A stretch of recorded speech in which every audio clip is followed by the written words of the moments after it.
కాబట్టి మీరందరూ కూడా ఆదోని వాళ్ళందరూ కూడా పెద్ద మనసు చేసుకొని కొంత ఆర్థిక సాయం చేస్తే, ఎందుకంటే మన కోసం ఎక్కడో ఆదోని నుంచి ₹1 పంపించారు, ఎక్కడో ఆదోని నుంచి బియ్యం పంపించినారు అని ఎవరైతే వరద బాధితులు ఉన్నారో వాళ్ళందరూ కూడా ఎంతో ఆనందపడతారు.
మహిళలు ఇంట్లో వాళ్ళందరూ కూర్చొని చక్కగా కాలక్షేపం చేస్తూ దేవుణ్ణి కీర్తిస్తూ ఉన్నారు. చాలా సంతోషంగా ఉంది. నేను ఈరోజు చాలా పల్లెటూళ్ళలో చాలా వినాయకుల్ని, సుమారు ఒక 30 మంది వినాయకుల్ని చూశాను. మీ వినాయకుడు చాలా కళగా ఉన్నాడు, చాలా బ్రహ్మాండంగా ఉంది. ఈ ఆనందం ఇలాగే కొనసాగాలని, దేవుడి ఆశీస్సులు మీ మీద ఉండాలని, ఆదోని మీద ఉండాలని. ఎందుకంటే మీరు చూస్తూ ఉన్నారు, మనం ఈ వైపున ఎంతో కొంత వర్షం అప్పుడప్పుడు పడతా ఉంది, కానీ విజయవాడ వైపున సుమారుగా 5 లక్షల మంది రోడ్ల మీదకి వచ్చి ఇబ్బంది పడతా ఉన్నారు. అంటే ఇళ్లలోకంతా నీళ్లు చేరిపోయి ఉండడానికి ఇల్లు లేదు, తాగడానికి మంచినీళ్ళు లేవు, తినడానికి అన్నం లేదు, ఉండడానికి ఇల్లు లేదు, చేసుకోవడానికి పని లేదు అన్నట్టుగా సుమారు 5 లక్షల మంది తెలుగు వాళ్ళు ఇబ్బంది పడతా ఉన్నారు.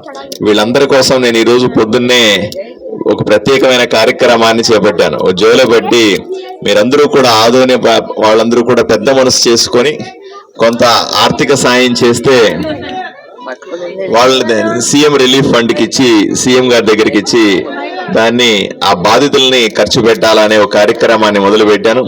మీరందరూ కూడా తప్పనిసరిగా ఈ ఉద్యమంలో పాలు పంచుకోవాలా, నన్ను ఆశీర్వదించాలని కోరుకుంటూ, ఎందుకంటే కేవలం మనం బాగుంటే సరిపోదు, రాష్ట్రంలో ఉన్నటువంటి తెలుగు వాళ్ళంతా కూడా బాగుండాలి, ప్రపంచంలో ఉన్న తెలుగు వాళ్ళంతా బాగుండాలా అనే ఆలోచనతో నేను ఈ కార్యక్రమాన్ని చేపట్టాను. అందుకంటే ఊహించలేదు, విపత్తులు ఊహించి రావు, వర్షాలు, వరదలు, తుఫాన్లు, అగ్ని ప్రమాదాలు ఇవన్నీ కూడా చెప్పి రావు.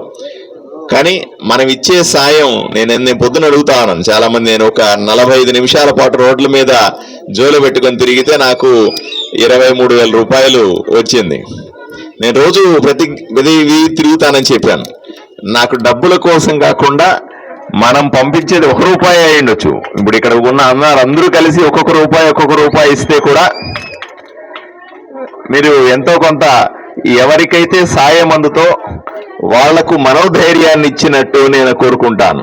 ఎందుకంటే మన కోసం ఎక్కడో ఆదోని నుంచి 1 రూపాయి పంపించారు, ఎక్కడో ఆదోని నుంచి బియ్యం పంపించినారు అని ఎవరైతే వరద బాధితులు ఉన్నారో వాళ్ళందరూ కూడా ఎంతో ఆనందపడతారు.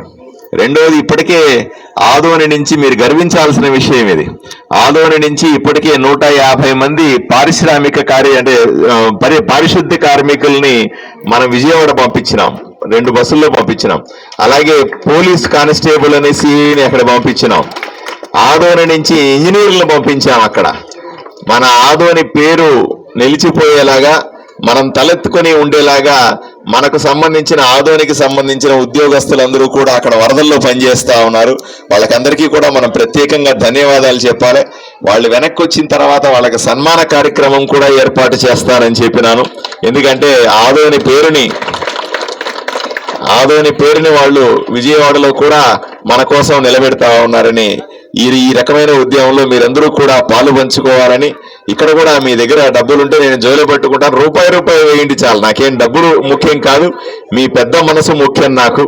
ప్రతి ఒక్కరు కూడా కష్టాల్లో ఉన్న వాడికి సాయం చేస్తామనే ఆలోచన ముఖ్యమైనదనే ఉద్దేశంతో నేను ఈ ఉద్యమాన్ని చేపట్టాను. దయచేసి మీరందరూ కూడా ఆశీర్వదించాలని నేను కోరుకుంటా ఉన్నాను. నమస్కారం.